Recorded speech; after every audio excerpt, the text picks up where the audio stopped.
नमस्कार बच्चों, अब मैं पहली यूनिट के अंदर कविता स्वाध्याय का अध्ययन कर लिया था और दूसरी यूनिट के अंदर भक्ति काल के सूरदास का अध्ययन हमने कल कर लिया है, जिसमें से सूरदास जी कृष्ण भक्त काव्य परंपरा के सगुण कवि माने जाते हैं, यह प्रतिनिधि कवि। आज हम दूसरी यूनिट के अंदर तुलसीदास ये राम भक्ति काव्यधारा है, भक्ति काल के राम भक्ति काव्यधारा, भक्ति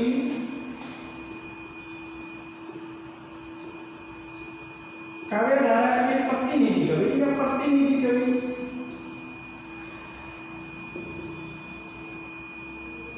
कवि के रूप में तुलसीदास का नाम प्रमुख रूप से लिया जाता है कि भक्ति काव्य में राम भक्ति काव्यधारा के प्रतिनिधि कवि है और राम भक्ति काव्य परंपरा में सिरमौर कवि, ये सगुण कवि है, इनकी भक्ति सगुण है। परंतु कवि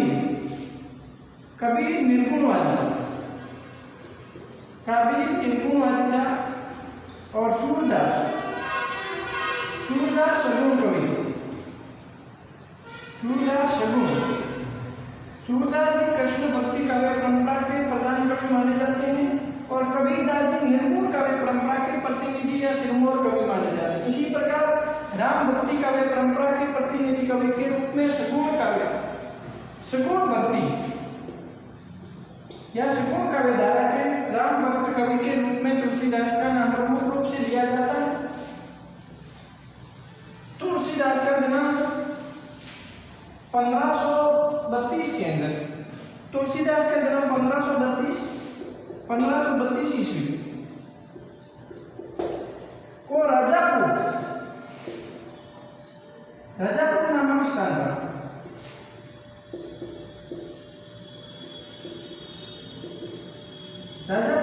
स्थान पर इनका जन्म हुआ है। इसके जन्म के बारे में काफी मतभेद रहे हैं कि कई इनकी जन्म स्थान बांदा होता है, बांदा यूपी के अंदर, और कई साहित्यकार इनकी जन्म स्थान राजापुर उत्तर प्रदेश में माना जाता है। इनका जन्म 1532 के सगुण काव्यधारा के प्रमुख कवि थे। इनका जीवन बड़ी कठिनाइयों भरा रहा है और इनके गुरु थे नरहरियानंद। इनके गुरु का नाम नरहरियानंद, इनके गुरु का नाम नरहरियानंद था और यह इनकी पत्नी थी रत्नावली।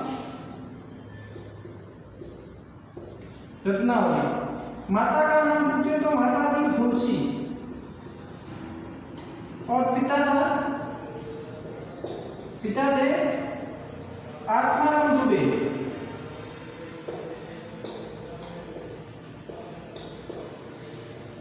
तुलसीदास के गुरु का नाम नरहरियानंद था, उनकी पत्नी रत्नावली, उनकी माता का नाम फुलसी था और पिता आत्माराम दुबे। इनका जन्म उत्तर प्रदेश के बांदा जिले के राजापुर गांव में जन्मे तुलसीदास का बचपन अत्यंत कठिनाइयों भरा रहा।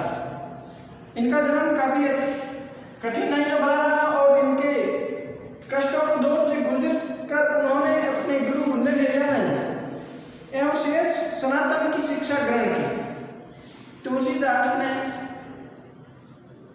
का जीवन काफी कठिनाइयों भरा बीता और उन्होंने कष्टों के दौर में गुजरकर अपने गुरु नरहरियानंद और शेष सनातन की शिक्षा ग्रहण की और अपनी पत्नी रत्नावली से अत्यंत प्रेम करते थे और स्नेह रखते थे। लेकिन एक दिन क्या हुआ कि रत्नावली द्वारा उत्प्रेरित किए जाने लगे, क्योंकि रत्नावली इनकी पत्नी थी तो रत्नावली के प्रति इनका प्रेम गहरा प्रेम था। तो एक बार तो रत्नावली की गई हुई है और बीच में नदी है और तुलसीदास उस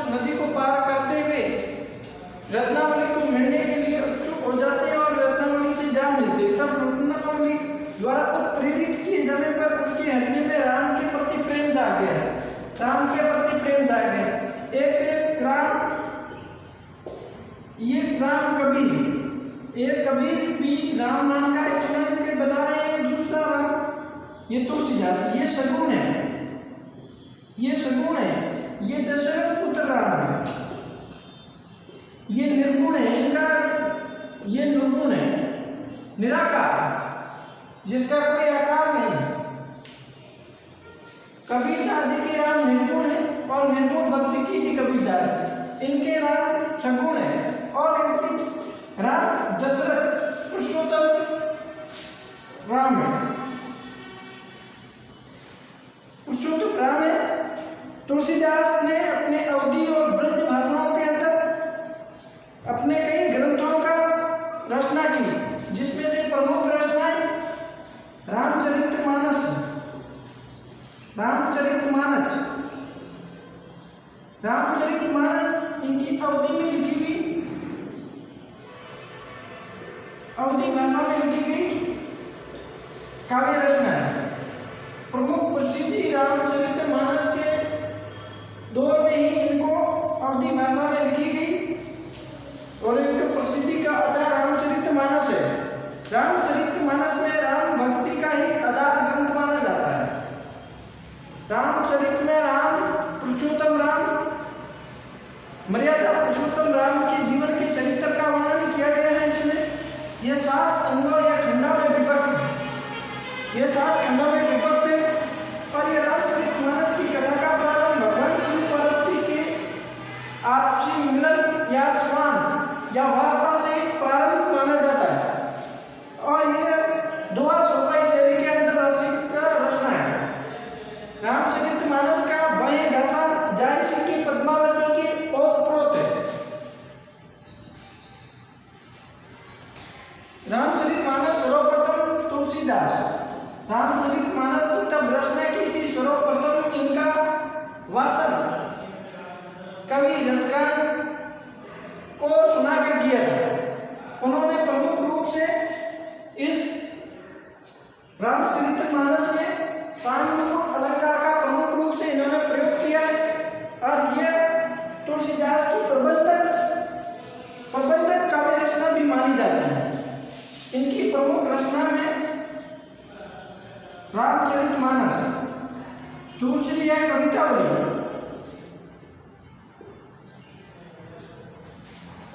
गीतावली,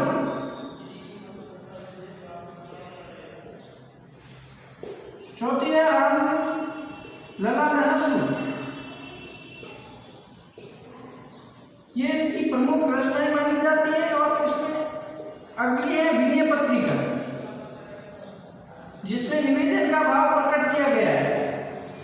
विनय पत्रिका, रामचरितमानस, कवितावली, गीतावली, रामलला नहसु, विनय पत्रिका और जानकी मंगल।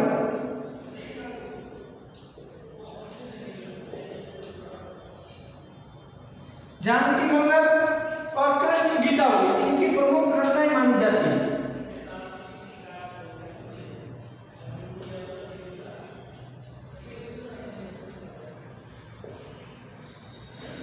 अगर तुलसीदास की रचनाओं के बारे में पूछे तो रामचरितमानस अवधी भाषा में लिखी गई, कवितावली ब्रज भाषा में लिखी गई रचना है, गीतावली ब्रज भाषा में लिखी गई रचना है, रामलला नहसु, विनय पत्रिका, जानकी मंगल और कृष्ण गीतावली ये इनकी प्रमुख रचनाएं हैं। और तुलसीदास के दर्शन, भक्ति दर्शन पूछे तो विशिष्टाद्वैतवाद,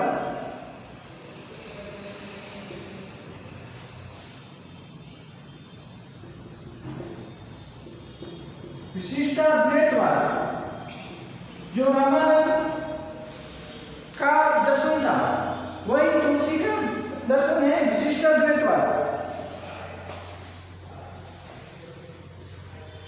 विशिष्टाद्वैतवाद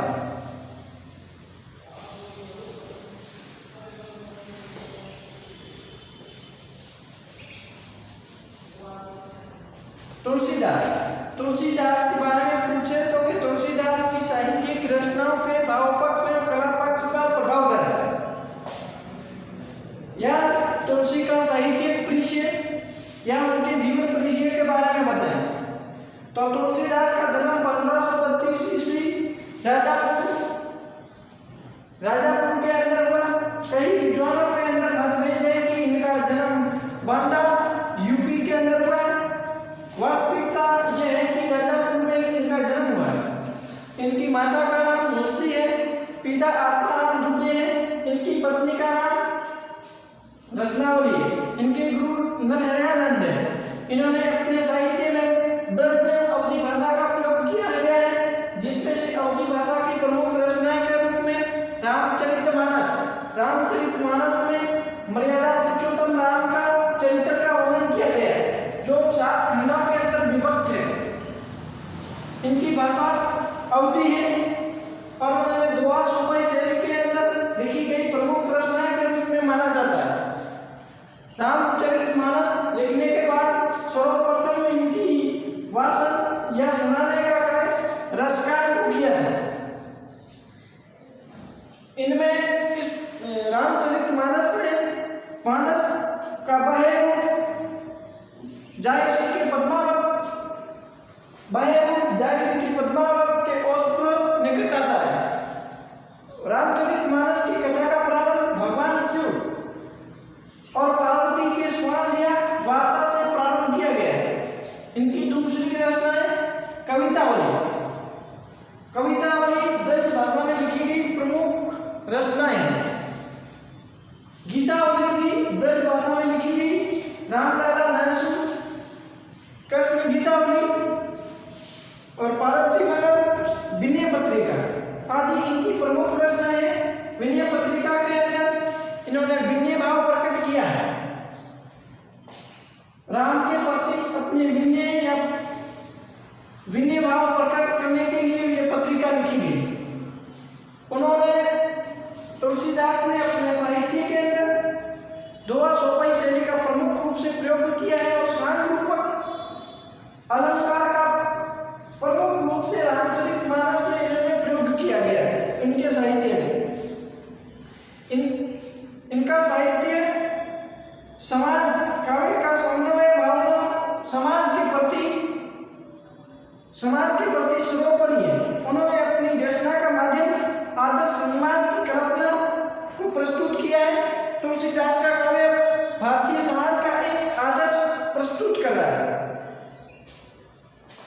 तुलसी का नाम शगुन भक्ति है और इनका नाम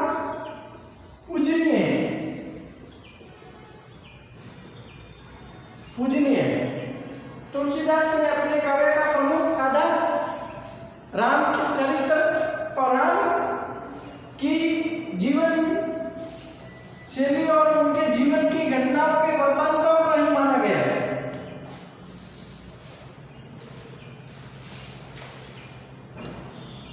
जिसमें से काम क्रोध आदि दुर्गुणों को दूर रहना चाहिए और मानव जीवन की सार्थकता की पर प्रमुख रूप से बल दिया गया है कि मनुष्य को अच्छी संगत में अच्छा और बुरी संगत के अंदर बुरा आदि दोहों के जरिए उन्होंने अपने साहित्य के द्वारा मानव